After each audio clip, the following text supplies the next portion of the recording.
Magandang araw sa inyong lahat. Ako si Jocelyn at ngayon ay pag-uusapan natin ang pagkakaiba o difference ng isang US citizen sa isang green card holder or permanent legal resident pagdating sa rights, privileges at opportunities. Unang-una, sino ang may protection sa deportation? Marami na pong balita dito sa US na green card holder na na-detain at na-deport dahil meron po silang na-commit na crime at sila ay kaagad na na-detain at na-deport. Hindi lang illegal immigrants ang priority for deportation, pati na rin ang mga green card holders na merong mga criminal conviction.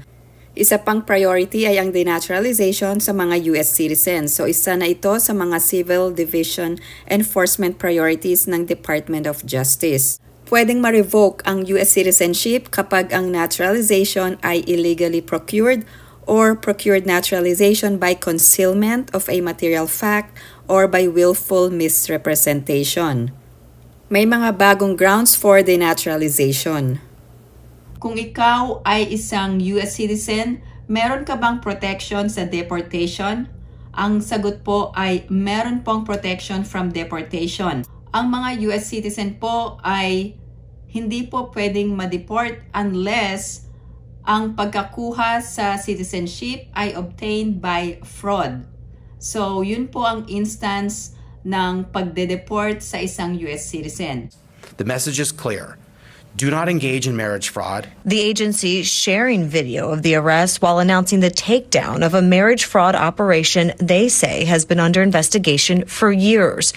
Coined Operation Bargain Brides, investigators announced indictments against 4 ringleaders, all U.S. citizens who were taken into custody last month. Individuals who recruited, enticed, and groomed U.S. citizens, encouraged them to enter into fake relationships and fraudulent marriages, and submitted false representations to USCIS to unlawfully obtain immigration benefits. To date, USCIS has denied over 100 petitions or applications filed by or for the benefit of these foreign nationals. This is not a victimless crime. Marriage fraud compromises the integrity of our immigration system, it diverts critical resources, and it erodes public trust.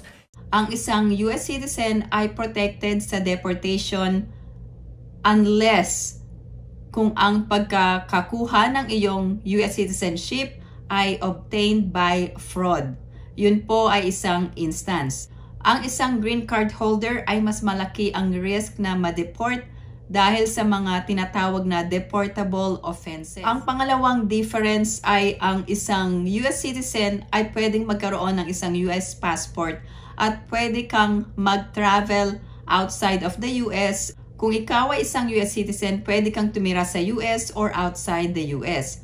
Kung ikaw naman ay isang permanent resident, meron kang limitation kung ikaw ay magta-travel outside of the US at hindi ka pwedeng magstay abroad for more than 1 year dahil makoconsider na iyon na isang abandonment ng iyong legal permanent residency. Pangatlong difference or pagkakaiba, ang isang US citizen ay pwedeng bumoto sa federal elections.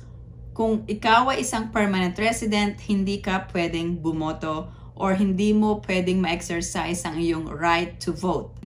Isa pa ay ang pag-hold ng public office. Ang isang green card holder ay hindi pwedeng mag-hold ng public office, pero ang US citizen ay pwede. Pang-apat, mas maraming opportunities ang isang US citizen kesa sa isang green card holder pagdating sa employment purposes. Although pwede kang makakuha ng trabaho bilang isang legal permanent resident, ang mga US citizen ay pwedeng makakuha ng certain job opportunities dahil sa pagiging isang US citizen. Panglima, kung ikaw ay isang US citizen, pwede mong matulungan ang iyong pamilya na mag-migrate dito sa Amerika kesa sa isang legal permanent resident. Isa pang advantage ng pagiging isang US citizen ay mas mabilis po ang processing time kung i-sponsor ang spouse or unmarried children at married children. Mas mabilis po ang processing kesa sa green card holder.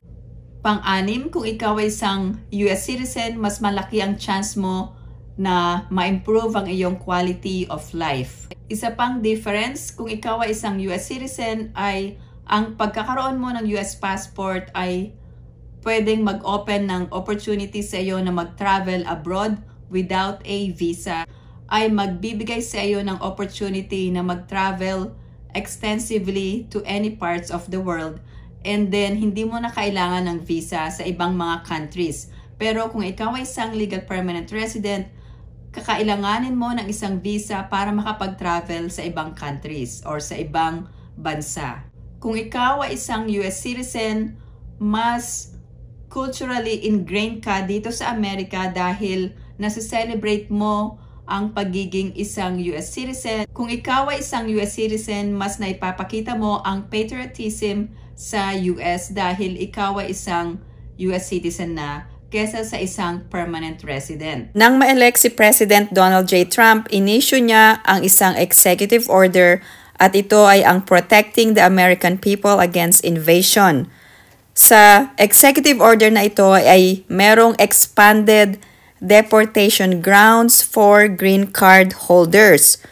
So mas mahigpit na po ang mga rules pagdating sa mga green card holders dito sa Amerika.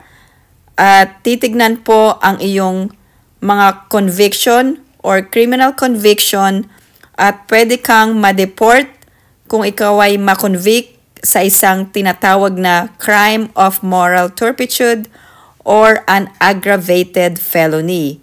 So either of these two ay pwede kang ma-deport.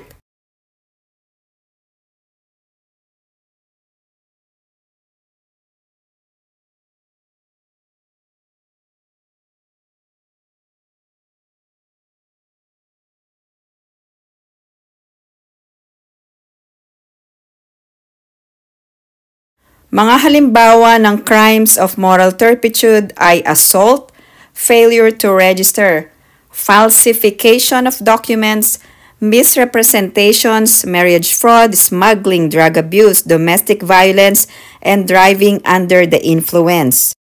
Yung crime of moral turpitude po ay kung nakomit ito during the first 5 years after admission to the US or kung dalawa or more na krimen of moral turpitude are committed.